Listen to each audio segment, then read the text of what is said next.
Արտուր Խաչատրյան, համեցեք։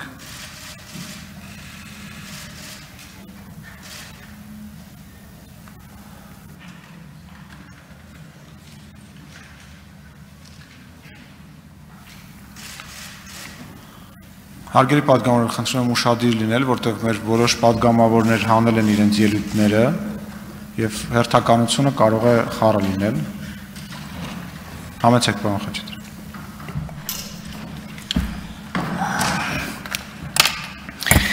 Հարգելի գործընկերներ,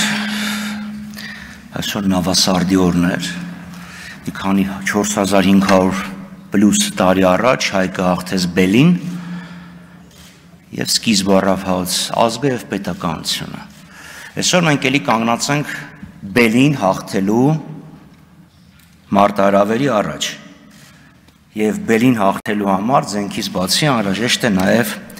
դիվանագիտություն։ Իսկ որքանով հաջող է մեր դիվանագիտությունը մանավանդ վերջի մի քանի տարվա ընթացքում։ Երկար պատմական էքսկուրս չանեմ դեռ, բայց դիվանագիտական լռությունը 44-օրյա պատերազմի ընթացքում պարզ վկայում է, որ մեր դիվանագիտությունը ունի խնդիրներ։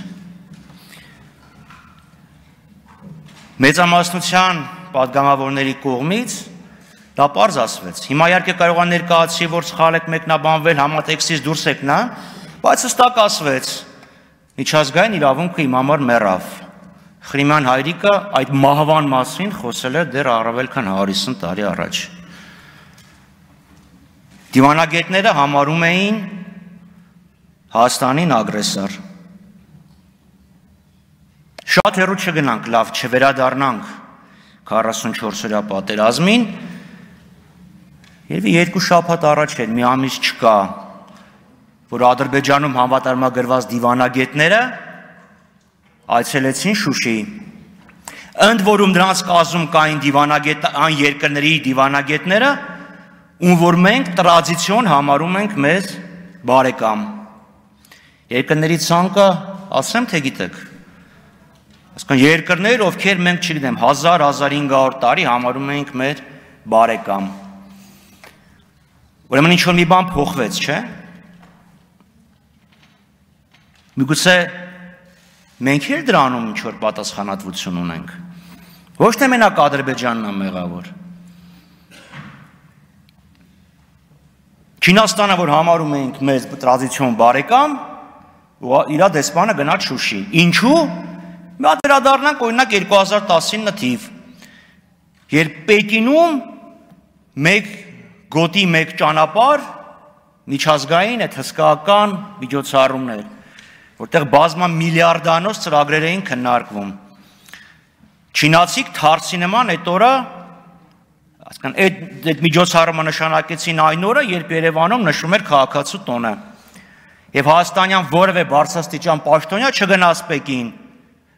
Բարձրաստիճան պաշտոնյա, պարոն Թորոսյան, խորոված էին անում բարձրաստիճան պաշտոնյաները։ Դիվանագիտական պրոբլեմի մեկ այլ դրսևորում նաև ԱԳՆ-ում իրավիճակն է։ Պատերազմից անմիջապես հետո Զորաբ Նացականյանը հրաժարական տվեց։ Հիմա Զորաբ Նացականյանին ասեցին գնա, թե Զորաբ Նացականյանը քաղաքականության, վարվող քաղաքականության հետ այդքան էլ համաձայն չէր, որովհետև նաև թիմի գնալու խնդիր կար։ 75 օր արտգործնախարար չունենք։ Ամբողջ թիմը հրաժարական տվեց։ Այսօր էլի հասկանալի չի։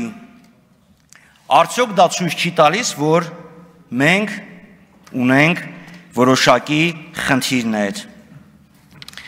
Ասում ենք դասերը պետք քաղել պատմությունից, համաձայն եմ պարոն Աղաջանյան,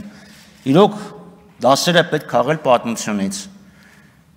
Ես պարզ հարց տվեցի, որոնք էին այդ դասերը եւ ինչ դասեր են քաղել, որն եղել մեր հիմնական բացթողումը։ Ասում եք 2008 թվականի ՄԱԿ-ի գլխավոր ասամբլեան։ Դրանից ավելի ծանր բանաձևեր են եղել, բայց եւ այնպես միջազգային հանրությունը երբեք այսքան ձեռնպատ չէր մնացել Արցախ-ադրբեջանական կոնֆլիկտից, ինչպես դա եղավ 2020 թվականի աշնանը։ Եվ վերջը, եթե ամենամեծ ձախողում եղել էր 2020 թվականի ՄԱԿ-ի 2008 թվականի ՄԱԿ-ի գլխավոր ասամբլեայի բանաձևը 2018 թվականից ի վեր բավականաչափ ժամանակ կար այդ ձախողումից դաս քաղելու համար։ Փաստացի ընդունենք, որ նույնիսկ եթե դա էր ամենամեծ ձախողումը, փաստացի ընդունենք, որ դասեր չեն քաղել։ Այսօր մենք կանգնած ենք էլի մեծ մարտահրավերների առաջ։ Ադրբեջանցիք նոր ճանապարհ են կառուցում։ Եթե Արցախի աշխարհագրությունը տեղյակ եք, դա ռետորական հարց չի, որովհետև ես հիշում եմ, որ Հայաստանի Հանրապետության բարձրագույն պաշտոնյաներից մեկը 2018 թվականին ուզում էր Հադրութ գնար Խնձորեսկի ճանապարհով։ Պարոն Արմեն Խաչատյան, երևի կվկայեք, որ զրահապատ Մերսեդեսը Խնձորեսկի ճանապարհով Արցախ չէր հասնի։ Ճանապարհը անցնելու է Լաչինի Միջանցքի հյուսիսով։ Հասկանում եք, չէ՞, որ դրանով կատարելապես մեկուսանալու է Աղավնոն, Բերձորում մնացած մի բուռ հայերը եւ Բերթաձորի ենթաշրջանի 5 հայկական գյուղեր։ Հինշեն, Մեջշեն, Եղցաող, Կանաչ Թալա, 10 վերստ։ Որն է մեր դիվանագիտության արձագանքը այդ մարտահրավերին։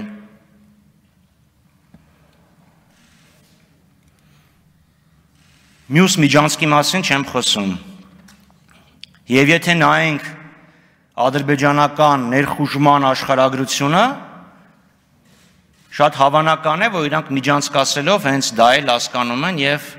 Միջանցքի եզրերի վրա ինչ որ մի բան ուզում են ստեղծեն։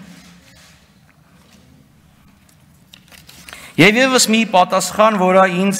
անկեղծ ասած շատ զարմացրեց։ Ցանկացած այլ քաղաքական ուժ, որ դա ասեր, ես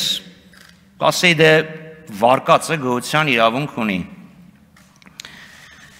Բայց արտահայտություն խոստումներ, որոնք թողնվել էին մեր քաղաքական իշխանության վրա, իրոք տարակուսանքի առիթ տվեց։ Այսինքն 2016 թվականին այն ժամանակվա քաղաքական իշխանությունը գիտեր, որ 2018 թվին պետք է լինի հեղափոխություն, պետք է գալ մի ուժ, որը գնար զիջումների։ Կամ մեր գործընկերներ ասում են մենք դա ժառանգել ենք։ Իմոտ են տպարությունն ասում են նստած սոխով հաց կուդեի, մեկ է շրախ։ Այսինքն նստած ենք, մեկի Նիգերիայից նամակ եկավ, ստացել եք ժառանգություն, իշխանություն, գնացիք այդ ժառանգությունը ստանձնեցիք, պարզվեց մեջը կռիվ կար։ Այսինքն ձգեիք, փորձեիք, բանակցեիք, չէ՞ որ ձախողումներից սխալներ էիք քաղել։ Ես հասկանում եմ, որ պարոն Աղաջանյանը արտգործնախարարը չի, եւ դա համար պատասխանատու էլ չի եղել, ինչ չափով ազդել չգիտեի, բայց հարցեր են, որոնք